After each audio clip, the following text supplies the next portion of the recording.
Hello. So today I'm going to kind of go over how to get Bifrost to work with the sink here. If I play this simulation, you will see that the water comes out of the sink, and I created a collider with the sink bowl. I actually duplicated the sink and then got rid of all of the duplicate except for the bowl itself. And that bowl is the collider. So you'll see that when it hits, it spreads out and works just fine. So let's kind of go through how we got all of these things to work. So I'm actually going to save this really quickly before I go to a different file. So we're going to open our scene, and we'll open this one. Yeah, I want to save it. There we go. Finally saved. I don't know what that was about. All right, so here we have our sink. So the first thing that we really want to do is we're going to select the entire sink. So initially I actually made my sink too small. So I'm going to make it a lot bigger right now. If we go in the channels, it's let's just do it 4 times bigger. So if you're having some issues with your Bifrost, it might be that the sink itself is just too tiny. The next thing that I'm going to do is hit Control D and then Shift P to duplicate the sink body itself. So Control D duplicates and Shift P unparents it from this original group. I'm then going to solo it out. So I'm going to do Control 1 on my keyboard, which is a shortcut to solo out your object. You can also go to Show, Isolate, Select, View Selected. That's how you get to it on your menu. So I'm going to zoom in here. If we go to our modeling toolkit, we can go to faces, and I'm going to click, shift, double click, click, shift, double click, shift, click, shift, double click, click, shift, double click, and then I'm going to press tab and select all of these inside options, and I'm going to go up here and just select this. You can deselect as well, which is really great. So if you want to deselect, I'm not too worried about it. You could just go like this. So I don't need this inside part portion. I'm actually going to close it up.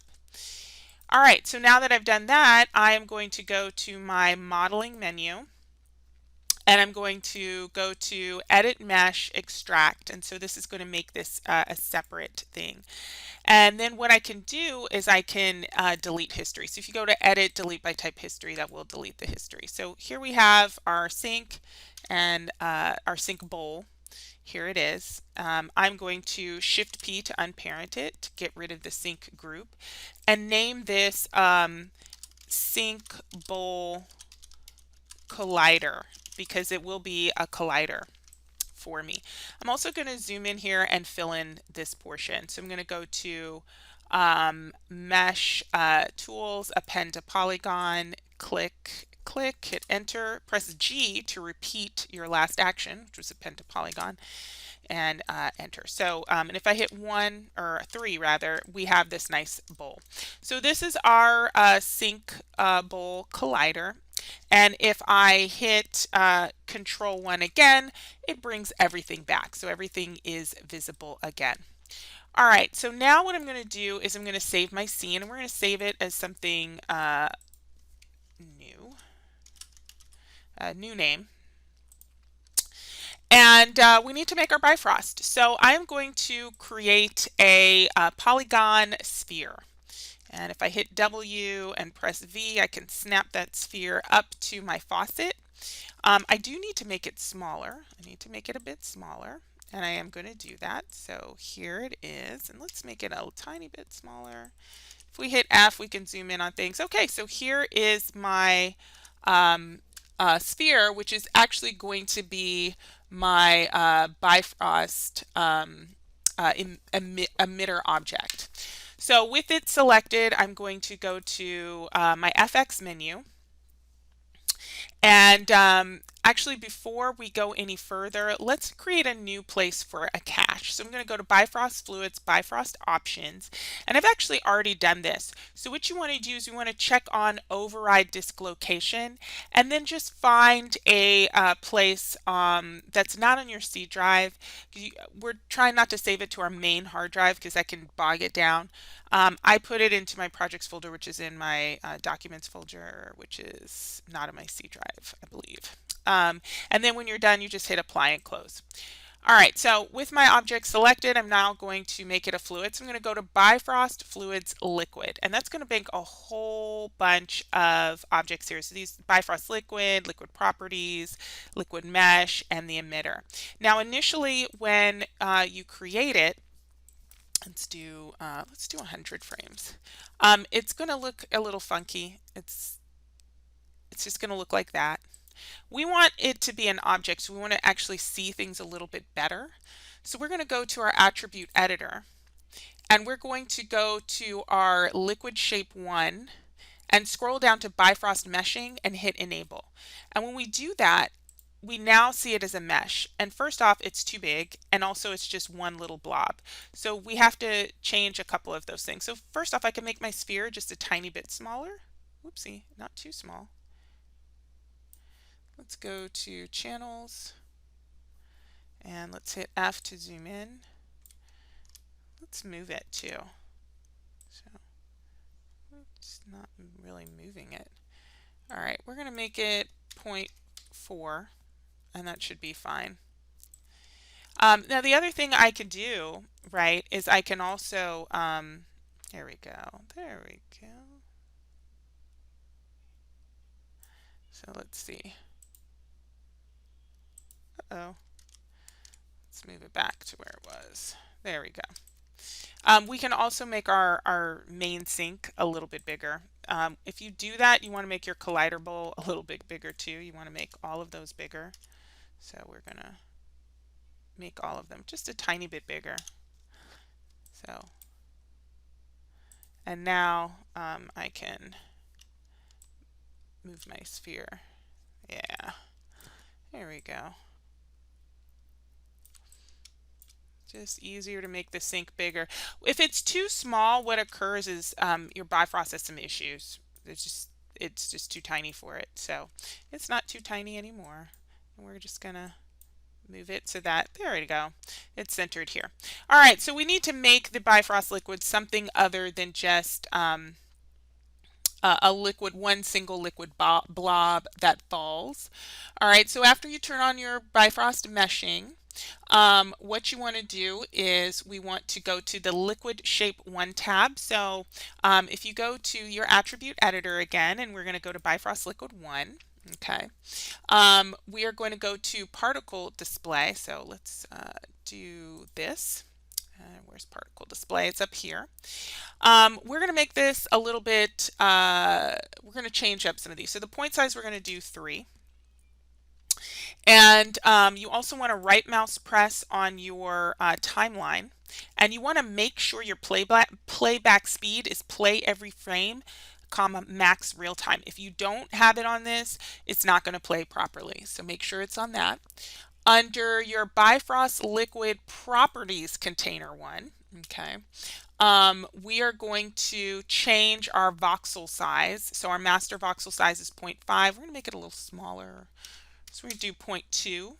And as you can see, that changes how my liquid looks right there. So initially it was 0.5, and it looks it's a more viscous liquid.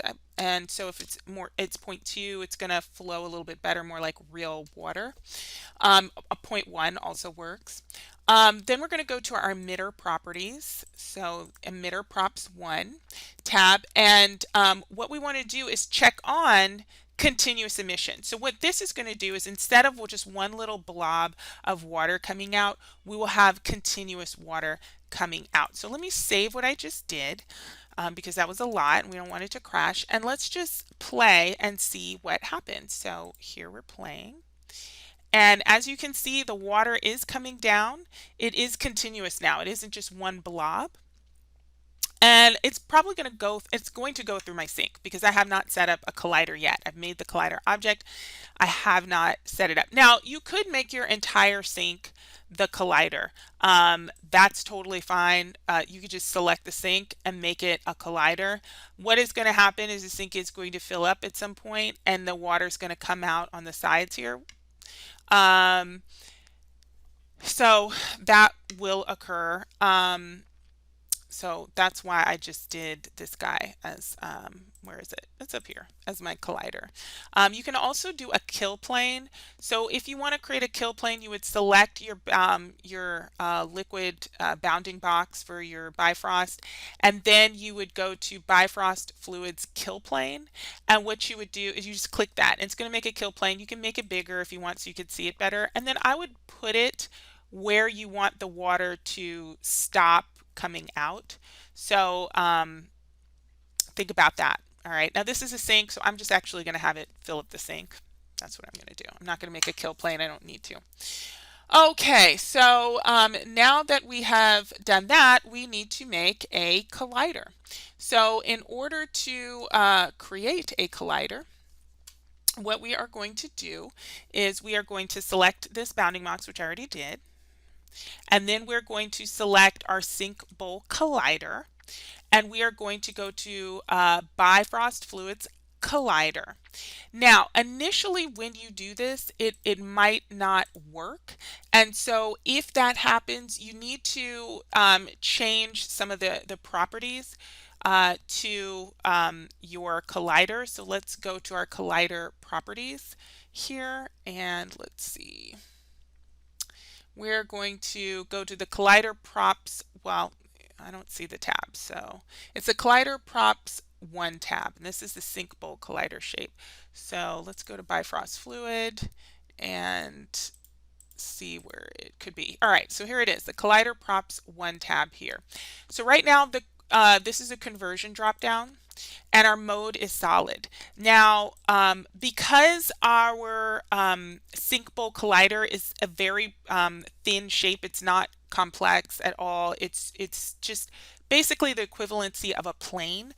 I found that the water goes right through it. And so let's play and just see. So even though my collider is set up and it should be working, the water just went right through it, which we don't want. We obviously want the water to stay in the bowl of the sink. So what I'm going to do is going to show you how you can change that. So as you can see, it just goes right through the sink and we don't want that. So how do we fix that? So we're going to go to our Bifrost Liquid 1 option here, go to Collider Props 1, change our conversion mode from solid to solid robust, and then we are going to play, and hopefully now it's going to stay inside of the sink because now it's making the object a more robust object. So it's not just this thin single kind of equivalent of a 2D plane. So let's see if this works. And it does. And as you can see, it is now staying within the bowl of our sink. So those are some basics of Bifrost. So if you are having some issues with colliders and you're having some issues with the Bifrost node itself, hopefully this answers your questions and gets it to work. All right, till next time, bye-bye.